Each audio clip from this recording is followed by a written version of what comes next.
On April 16, 1945, three Soviet fronts launched what would become the most decisive battle of the 20th century.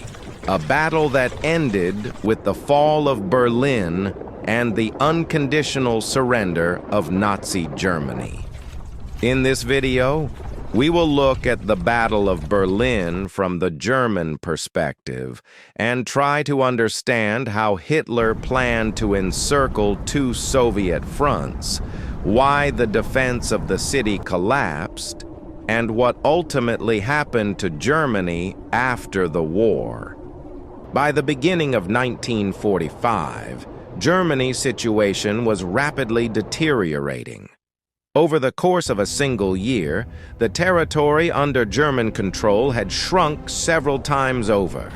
Bulgaria, Romania, and Italy, once Germany's allies, were now fighting against it.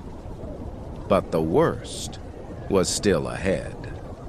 On January 12, 1945, nearly 2.5 million soldiers of the Red Army launched a massive offensive.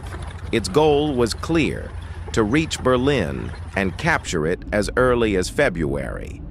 The Soviet High Command was not overestimating its strength. German units, exhausted and heavily outnumbered, were unable to stop an army reinforced with new equipment and constant reserves of manpower. The offensive quickly turned into a catastrophe for Germany. The Vistula-Oder operation came dangerously close to becoming the Battle of Berlin itself. Only in February did Hitler agree to transfer reinforcements from the Western Front to the east. This temporarily slowed the Soviet advance along the Oder River, but there was nothing to celebrate. Germany had lost hundreds of thousands of experienced soldiers, and worse still, Silesia. The last major industrial region of the Reich, largely untouched by Allied bombing, had now fallen into Soviet hands. The breakthrough to the Oder forced Hitler and his generals to finally confront reality. From that moment on, all attention was focused on the Eastern Front. On March 20th, Hitler dismissed Heinrich Himmler and appointed Colonel General Gotthard Heinrici as commander of Army Group Vistula. Heinrici was regarded as one of Germany's best defensive tacticians. Now he was tasked with defending the heart of Germany itself. German intelligence indicated that the main Soviet blow would fall across the Oder River near the Seelow Heights. Heinrici chose not to defend the riverbanks. Instead, he decided to fight from higher ground. Engineer units and civilians were mobilized to construct fortifications. The Oder floodplain was deliberately flooded, turning it into a vast marshland. Berlin was defended by only 3 armies. On paper, this amounted to roughly 750,000 soldiers, 1,500 tanks and assault guns, and thousands of artillery pieces. In reality, most units were severely understrength. Fuel shortages rendered tanks and aircraft largely ineffective. To compensate for the lack of manpower, the Nazi propaganda machine launched a massive campaign. The Red Army was portrayed as barbarian hordes bringing total destruction. Tens of thousands of civilians joined the Volkssturm. But fear had another effect. Those unwilling or unable to fight were driven to desperate acts. Hitler had no intention of sharing their fate. He still believed in a split among the Allies, a separate peace with the West, a continued war against the Soviet Union. The failure of the Ardennes offensive did not change his mind. Even the death of Franklin Roosevelt changed nothing. Berlin became the central issue. Stalin feared that if the Western Allies reached the city first, they might refuse to hand it over. For that reason, the Soviet High Command decided not to delay the offensive.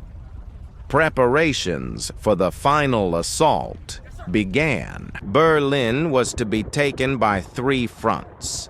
The Red Army advanced with 2.5 million soldiers, supported by 6,500 tanks, 7,500 aircraft, and nearly 40,000 artillery pieces. The numerical superiority was overwhelming. On April 16, 1945, the most powerful artillery barrage of the war began.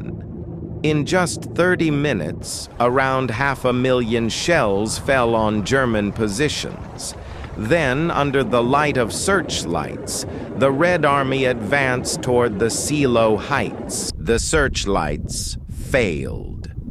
Fog, smoke, and dust disrupted coordination among the attackers. German forces had already withdrawn to the second line of defense. On the first day, friendly fire incidents were not uncommon. The Silo Heights proved nearly impassable. Marshal Zhukov committed 2 Guards tank armies. The battlefield descended into chaos. But at enormous cost, the defenses were breached. By the morning of April 18th, the Silo Heights had fallen. Further south, Konev's First Ukrainian Front broke through the defenses along the Nysa River. The threat of encirclement became unavoidable. German commanders proposed withdrawal. Hitler refused. On April 20th, Hitler's birthday, Soviet artillery opened fire on Berlin. The city came under constant bombardment. Meanwhile, the leadership of the Third Reich began fleeing the capital. By April 24th, Berlin was completely encircled. On April 25th, Soviet and American forces met on the Elbe River. The final phase had begun. The assault on Berlin itself. The defense of Berlin was entrusted to General of Artillery Helmuth Weidling. Under his command were roughly 100,000 men and barely 60 tanks. Against them stood nearly 500,000 Soviet soldiers. Fighting raged for every street and every building. By April 29th, the defenders held only the city center. On April 30th, Soviet troops reached the Reichstag, the symbolic heart of the Third Reich.